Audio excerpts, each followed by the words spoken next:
নমস্কাৰ সকলোকে নলেজ আছামৰ অন্য এটা ভিডিঅ'লৈ আপোনালোক সকলোকে স্বাগতম জনাইছোঁ। এই ভিডিঅ'টোত আমি আগন্তুক যি ADRE এক্সাম আছে সেই এক্সাম পাৰ্সপেক্টিভৰ পৰা তাৰ চিলেবাছ আৰু কেনেকৈ পঢ়িব লাগে লাষ্ট মোমেণ্টত তাৰ বিষয়ে আমি কিছু আলোচনা কৰিম। যদিহে আপোনালোকৰ এনেকুৱা এটা মনোভাৱ হৈছে যে এইবাৰো আমাৰ দ্বাৰা নহ'ব বা সময় খুবেই তাকৰ আছে, তো এইখিনিতে মই আপোনালোকক কথা এটা কৈ থ'ব বিচাৰোঁ যে এটা পুৰণি কথা আছে যে প্ৰকৃত যোদ্ধা সেইজনে যিজনে যুদ্ধক্ষেত্ৰত বিজয় সাব্যস্ত কৰাৰ আগতে নিজৰ যি মনৰ যুদ্ধ তাত বিজয় সাব্যস্ত কৰে। অৰ্থাৎ যদিহে আপোনালোকে অলৰেডি ভাবিয়ে লয় যে এইবাৰ নহ'ব মোৰ দ্বাৰা, তেতিয়াহ'লে আপোনাৰ নহয়েই। আৰু যদিহে আপুনি এনেকৈ থিৰাং কৰি লয় যে পৰিস্থিতি যিয়েই নহওক, সময় যিমানে তাকৰ নহওক, মই কৰিমেই, তো তেতিয়াহ'লে আপোনালোকক পৃথিৱীৰ কোনো শক্তিয়ে ৰখাব নোৱাৰে। তো আহক এতিয়া আমি ভিডিঅ'টোলৈ ঘূৰি আহোঁ। যি ডিগ্ৰী লেভেলৰ এক্সাম আছে তাৰ চিলেবাছটো এনেকুৱা ধৰণৰ। ছ'চিয়েল ষ্টাডিজৰ পৰা কুৱেশ্যন আহিব 30টা আৰু মাৰ্কছ হৈছে পাৰ কুৱেশ্যন 1 মাৰ্কছ। জিকে বা general knowledge 35 marks 1। Logical reasoning and mental ability question আহিব 20 আৰু মাৰ্কছ আছে পাৰ কুৱেশ্যন 1। তাৰপিছত জেনেৰেল মেথামেটিক্সৰ পৰা আহিব 30 মাৰ্কছ আছে 1। জেনেৰেল ইংলিছ আহিব 10টা মাৰ্কছ 1 পাৰ কুৱেশ্যন। তাৰপিছত ৰিডিং কম্প্ৰিহেনশ্যন এণ্ড ইংলিছ লেংগুৱেজৰ পৰা আহিব 25 আৰু পাৰ কুৱেশ্যন মাৰ্ক থাকিব 2কৈ। তো যদিহে ইয়াত আপোনালোকে ভালকৈ অবজাৰ্ভ কৰিছে তো আপোনালোকে ভালকৈ চাব পাৰিব যে ইংলিছৰ পৰা টোটেল কুৱেশ্যন আহিব 35টা। তো যিটোৱে আৰু ইয়াত মাৰ্কছো আনকেইটা ছেগমেণ্টৰ তুলনাত কিছু পৰিমাণে বেছি আছে। তো ই এটা আপোনালোকক এজ এটা প্ৰভাইড কৰিব যদিহে আপোনালোকে ইংলিছটো চিলেক্টিভলি ভালকৈ কাভাৰ আপ কৰে, তো তেতিয়াহ'লে অন্যতকৈ আপোনাক ই এটা এডভান্টেজ প্ৰভাইড কৰিব। ইয়াৰ টোটেল মাৰ্কছ হৈছে আপোনাৰ 175 আৰু কুৱেশ্যন থাকিব 150। তো এতিয়া আমি আহিছোঁ যি HSLC লেভেলৰ এক্সাম হ'ব তালৈকে। তাত ছ'চিয়েল ষ্টাডিজৰ কুৱেশ্যন থাকিব 30টা, পাৰ কুৱেশ্যন মাৰ্কছ থাকিব 1। জিকে থাকিব 30 marks 1। Logical reasoning and mental ability 20 marks 1। General English থাকিব 35, কিন্তু ইয়াত মাৰ্কছ পাৰ কুৱেশ্যন 1কৈ থাকিব। তাৰপিছত জেনেৰেল মেথামেটিক্সৰ পৰা আহিব 35টা আৰু পাৰ কুৱেশ্যন মাৰ্ক থাকিব 1কৈ। অৰ্থাৎ টোটেল ইয়াতে থাকিব আপোনাৰ 150 মাৰ্কছ, 150 কুৱেশ্যন।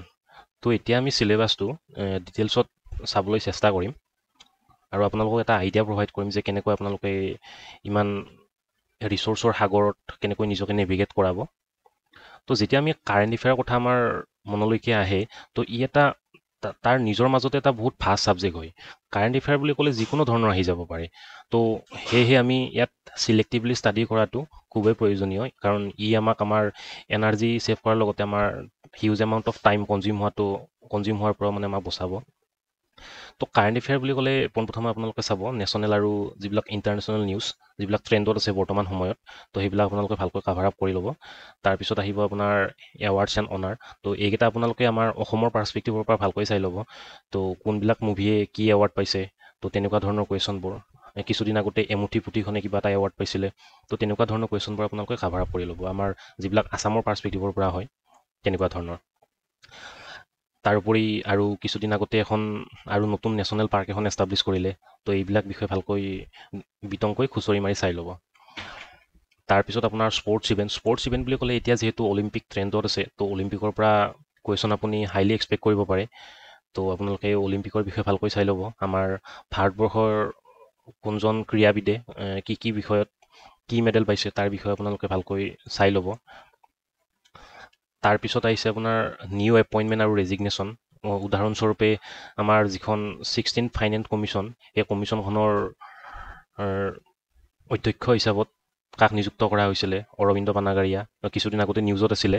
তো এনেকুৱা ধৰণৰ কুৱেশ্যনবোৰ আপোনালোকে চাই ল'ব। সকলোবোৰ ইম্পৰ্টেণ্ট নহয়, কিন্তু ফাইনেন্স কমিশ্যন যিহেতু এখন গুৰুত্বপূৰ্ণ ইনষ্টিটিউট হয় আমাৰ নেশ্যনৰ পাৰ্সপেক্টিভৰ পৰা, তো সেয়েহে আপোনালোকে এইবোৰ চাই ল'ব। তাৰপিছত এই বুকছ আৰু অথৰ চাই ল'ব, যোৱাবাৰো আহিছিলে। বিশেষকৈ আমাৰ অসমৰ যিবিলাক সাহিত্য একাডেমী বঁটাপ্ৰাপ্ত লিখক আৰু তেওঁলোকৰ কিতাপসমূহ, সেইসমূহ ভালকৈ চাই ল'ব।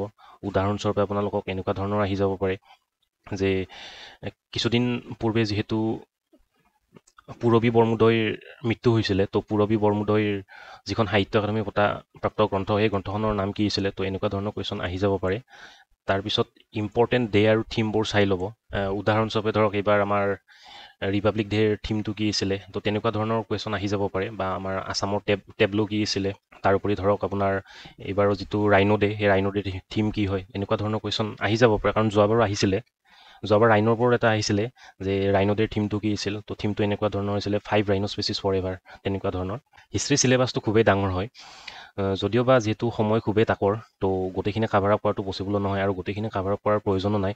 তো হিষ্ট্ৰীৰ ক্ষেত্ৰত আপোনালোকে চিলেক্টিভ হ'ব লাগিব কিছু পৰিমাণে। উদাহৰণস্বৰূপে ধৰক আপুনি যেতিয়া এনচিয়েণ্ট হিষ্ট্ৰীৰ কথা কয়, এনচিয়েণ্ট হিষ্ট্ৰীৰ কথা ক'লে তাৰ ভিতৰত যিবিলাক ইম্পৰ্টেণ্ট কুৱেশ্যন, যেনেকুৱা ধৰক আপোনাৰ বুদ্ধিষ্ট কাউঞ্চিল কোনখন কেতিয়া হৈছিলে, কোন ৰজাই পেট্ৰনাইজ কৰিছিলে, জৈন কাউঞ্চিল, এটচেট্ৰা এটচেট্ৰা। তো এইবিলাকৰ বিষয়ে আপোনালোকে চাই ল'ব।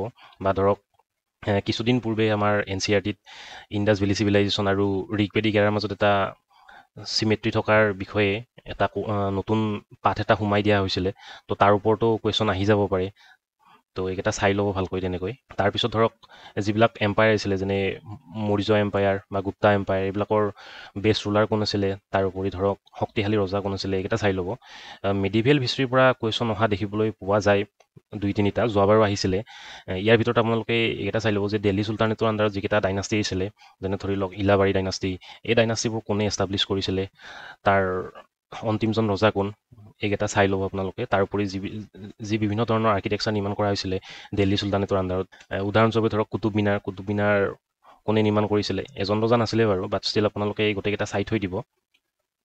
তাৰোপৰি মোগলৰ ৰাজত্ব কালত যিকেইখন যুদ্ধ হৈছিলে ডাঙৰ ডাঙৰ, পানীপথৰ যুদ্ধ, তো তেনেকুৱা ধৰণৰ। এই যুদ্ধকেইখন এক্সামৰ পাৰ্চপেক্টিভৰ পৰা ভালেখিনি ইম্পৰ্টেণ্ট হয়।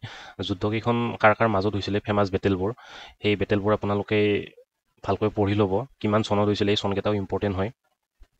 তাৰপিছত আমি যেতিয়া মডাৰ্ণ হিষ্ট্ৰীলৈকে আহোঁ, মডাৰ্ণ হিষ্ট্ৰীত সাধাৰণতে আমি বিশেষকৈ ইষ্ট ইণ্ডিয়া কোম্পানীৰ ৰাজত্বকালৰ বিষয়ে পঢ়িব লগা হয়। ইয়াতে আপোনালোকে কি কৰিব পাৰে, ইষ্ট ইণ্ডিয়া কোম্পানীৰ যিবিলাক গভৰ্ণৰ আছিলে বা গভৰ্ণৰ জেনেৰেল আছিলে বা ভাইচৰয় আছিলে, এই সকলোবিলাক ক্ৰনলজি ৱাইজ যিকোনো ধৰণৰ টিপছ নিউমনিক্স বনাই আপোনালোকে মনত ৰাখি থৈ দিব। কাৰণ বিভিন্ন ধৰণৰ এক্সামত অহা দেখিবলৈ পোৱা গৈছে যে ক্ৰনলজি ৱাইজ সজাব দিয়ে, যে তলৰ কোনকেইজন গভৰ্ণৰ বা গভৰ্ণৰ জেনেৰেলে মানে এটা ক্ৰনলজি ধৰি দিব, এচেণ্ডিং অৰ্ডাৰ বা ডিচেণ্ডিং অৰ্ডাৰত, টাইম লাইনৰ ওপৰত বেছ কৰি।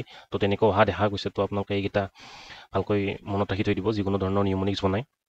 তাৰোপৰি ফ্ৰীডম ষ্ট্ৰাগলৰ ওপৰতো আপোনালোকে ষ্টাডি কৰিব পাৰে। ফ্ৰীডম ষ্ট্ৰাগলৰ ওপৰতো আপোনালোকে চিলেক্টিভলি চাব। উদাহৰণস্বৰূপে ধৰক মহাত্মা গান্ধীয়ে কোনখন ইণ্ডিয়ান নেশ্যনেল কংগ্ৰেছৰ সভাত সভাপতিত্ব কৰিছিলে, একমাত্ৰ এখন সভাতে তেওঁ সভাপতিৰ পদত অধিষ্ঠিত হৈছিলে। তো তেনেকুৱা ধৰণৰ কুইট ইণ্ডিয়া মুভমেণ্টৰ বিষয়ে আপোনালোকে ভালকৈ চাব পাৰে। কিন্তু ইমান ডিটেইলছত চোৱাৰ প্ৰয়োজন নাই, যিহেতু সময় খুবেই তাকৰ, আৰু ইমান ডেফ্থৰ পৰা কুৱেশ্যন নাহেও। তাৰোপৰি পষ্ট ইণ্ডিপেণ্ডেঞ্চৰ ওপৰতো আপোনালোকে কিছু পৰিমাণে চাব পাৰে, যদিও বা সিমান এটা ইম্পৰ্টেণ্ট নহয়।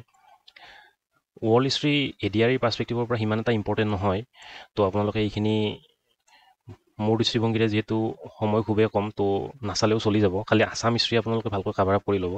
আমি আছাম হিষ্ট্ৰীৰ ওপৰত এটা চিৰিজ আৰম্ভ কৰিছিলোঁ, তো সেই চিৰিজটোত আমি আছাম হিষ্ট্ৰীৰ পৰা সম্পূৰ্ণৰূপে কাভাৰ আপ কৰিছোঁ। তো আপোনালোকে তাৰ পৰা চাই ল'ব পাৰে, আৰু আমি বিশ্বাসী যে সেইখিনি চাফিচিয়েণ্ট ADR বা APSC লেভেলৰ কাৰণে। আপোনালোকে আছাম হিষ্ট্ৰীৰ পৰা মিনিমাম 3-4টা কুৱেশ্যন এক্সপেক্ট কৰিব পাৰিবই। আৰু যদিহে আপোনালোকে আছাম হিষ্ট্ৰীখিনি ভালকৈ চাই যায়, তেতিয়াহ'লে ই আপোনালোকক এটা আন কম্পিটিটৰৰ তুলনাত ভাল এজ এটা প্ৰভাইড কৰিব। তাৰপিছত আমি আহিছোঁ জিঅ'গ্ৰাফীলৈকে। চিলেবাছখন যদিও জিঅ'গ্ৰাফীৰ ডাঙৰ হয়, বাট ষ্টিল জিঅ'গ্ৰাফীৰ ইমান এটা চোৱাৰ প্ৰয়োজন নাই। জিঅ'গ্ৰাফীৰ আপোনালোকে চোৱাৰ ভিতৰত কেনেকুৱা ধৰণৰ কুৱেশ্যন চাব, আমাৰ আছাম পাৰ্চপেক্টিভৰ পৰা, যে ধৰক জিঅ'গ্ৰাফীৰ আগতে কেনেকুৱা ধৰণৰ কুৱেশ্যন অহা দেখা গৈছে, যে এইখন ঠাই এনেকুৱা ধৰণৰ মেটচিং কুৱেশ্যন দিয়া হয়, যে এইখন ঠাই তলৰ কোনখন ডিষ্ট্ৰিক্টত অৱস্থিত। তো তেনেকুৱা ধৰণৰ, বা আমাৰ যি ব্ৰহ্মপুত্ৰৰ চাউথ বেংক ট্ৰিবিউটাৰিজ বা নৰ্থ বেংক ট্ৰিবিউটাৰিজ, এইবিলাকৰ ওপৰত ডাইৰেক্ট কুৱেশ্যন অহা দেখা যায়, আৰু ইয়াৰ ওপৰত কুৱেশ্যন অহাৰ চান্সো আছে। তো আপোনালোকে নৰ্থ বেংক ট্ৰিবিউটাৰিজ, চাউথ বেংক ট্ৰিবিউটাৰিজ এইকেইটা ভালকৈ চাব। তো জিঅ'গ্ৰাফী ইমানখিনি চালে হৈ যাব। আৰু তাৰোপৰি যদি আপোনালোকে আৰু অকণ চাব বিচাৰিছে, তেতিয়াহ'লে ক্লাছ 6, 7, 8ৰ NCERT কেইখন ভালকৈ পঢ়ি চাব পাৰে। তো সেইখিনিয়ে যথেষ্ট জিঅ'গ্ৰাফীৰ কাৰণে। তাৰপিছত আমি আহিছোঁ পলিটিলৈকে। পলিটি ছাবজেক্টটো দেখাত খুবেই ডাঙৰ হয়, কিন্তু সকলোবিলাক কাভাৰ কৰাৰ আমাৰ প্ৰয়োজন নাই। পলিটিত আপোনালোকে এইকেইটা চাব যে প্ৰিএম্বুলত যিকেইটা ৱৰ্ড এড কৰা হৈছিলে, কোনকেইটা কনষ্টিটিউশ্যনেল এমেণ্ডমেণ্ট এক্টৰ দ্বাৰা সেই ৱৰ্ডকেইটা ইনক্লুড কৰা হৈছিলে। তাৰোপৰি আপোনালোকে ভালকৈ ফাণ্ডামেণ্টেল ৰাইটছকেইটা চাই ল'ব, যে 12 নম্বৰৰ পৰা 35 নম্বৰলৈকে যিকেইটা ৰাইটছ আছে, কোনটো ৰাইটছৰ আণ্ডাৰত কি আছে, সেইকেইটা আপোনালোকে ভালকৈ ডিটেইলছত চাই ল'ব।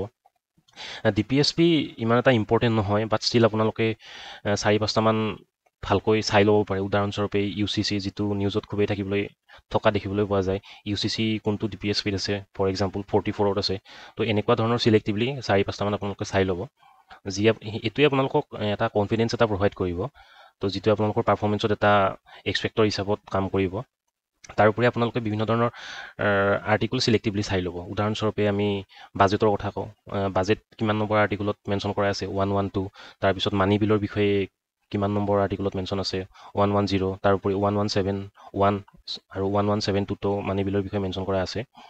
তাৰোপৰি ধৰক ফাইনেন্স কমিশ্যন কিমান নম্বৰ আৰ্টিকলত আছে, ফৰ এক্সাম্পল আৰ্টিকল 280। তাৰোপৰি আপোনালোকে ইমাৰ্জেঞ্চিৰ প্ৰভিজনকেইটা চাই ল'ব যে কোনটো আৰ্টিকলত ইমাৰ্জেঞ্চিৰ প্ৰভিজন আছে, 352, 356, 360। তো এনেকৈ আপোনালোকে চিলেক্টিভলি চাই ল'ব। পলিটিৰ মানে গোটেইবোৰ ইম্পৰ্টেণ্ট নহয়, এনেকৈ আপোনালোকে চিলেক্টিভলি যদি চায় তেতিয়াহ'লে আপোনালোকৰ পলিটিৰ চিলেবাছটো কমপ্লিটলি কাভাৰ আপ হৈ যাব।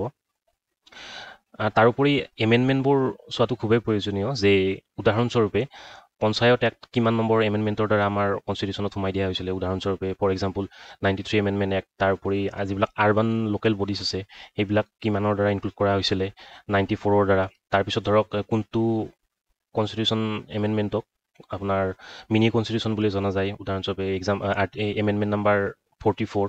তো এনেকুৱা ধৰণৰ আৰু তাৰোপৰি স্কেডিউলবোৰ ভালকৈ চাই ল'ব, যে আমাৰ যিবিলাক নৰ্থ ইষ্টৰ ষ্টেট আছে, উদাহৰণস্বৰূপে আৰু কুৱেশ্যন এটা আহি গ'ল যে আমাৰ ত্ৰিপুৰা বা নৰ্থ ইষ্টৰ ষ্টেট এখন দিলে কোনখন স্কেডিউলত মেনশ্যন কৰা আছে বা কোনখন স্কেডিউলৰ অন্তৰ্গত, উদাহৰণস্বৰূপে আৰু তো তাৰ উত্তৰটো হৈছে 6 number schedule.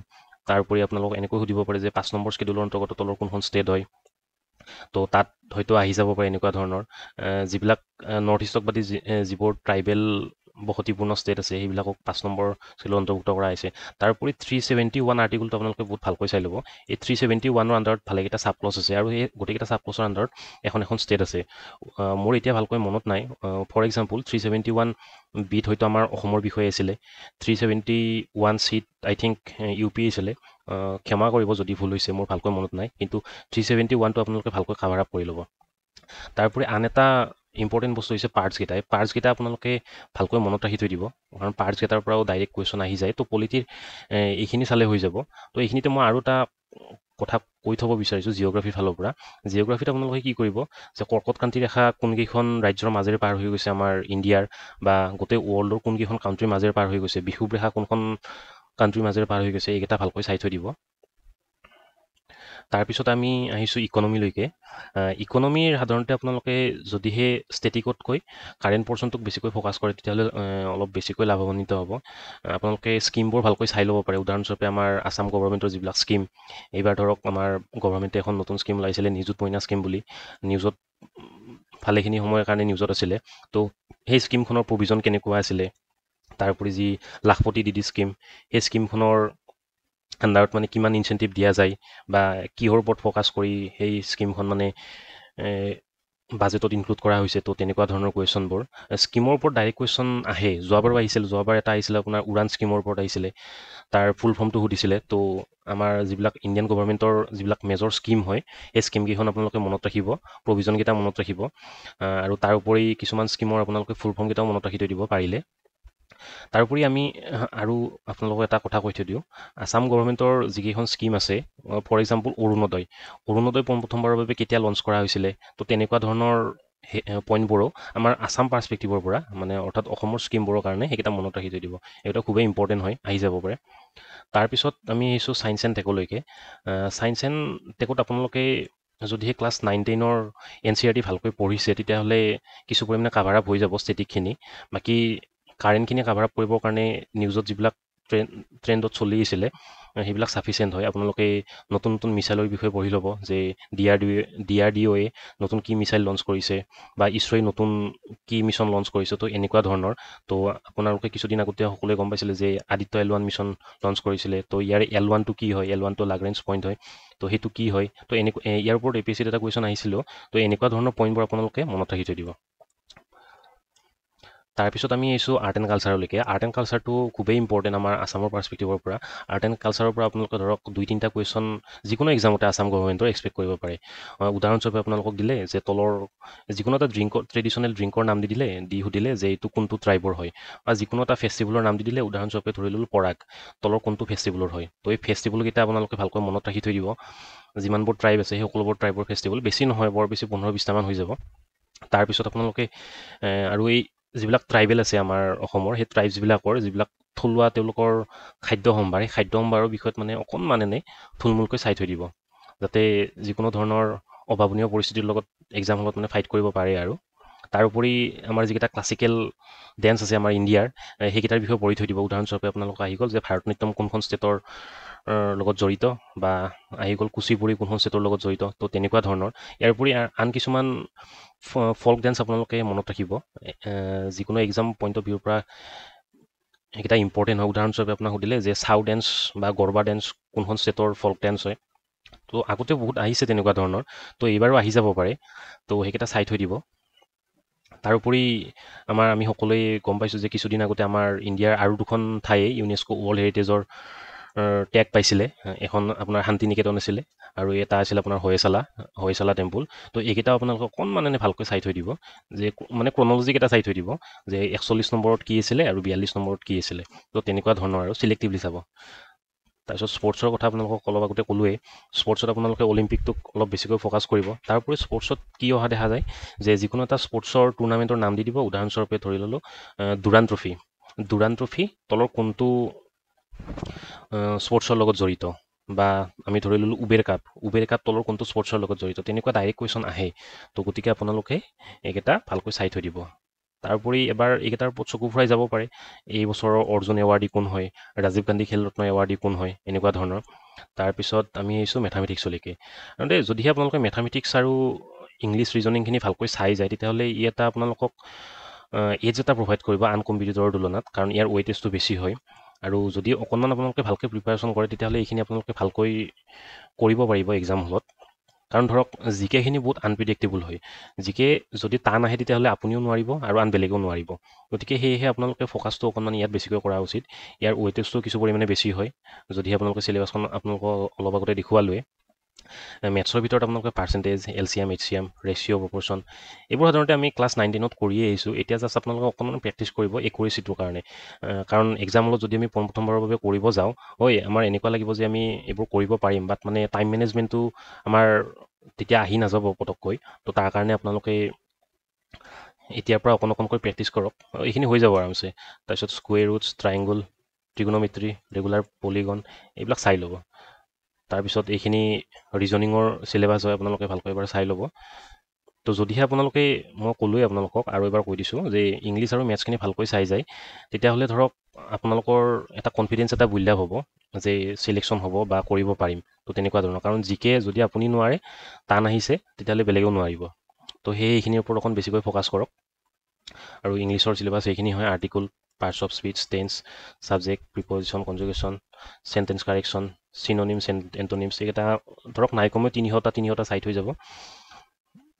Word uses, idioms, phrases, one word substitute, reading comprehension, spotting error. তো এইখিনিয়ে চিলেবাছ।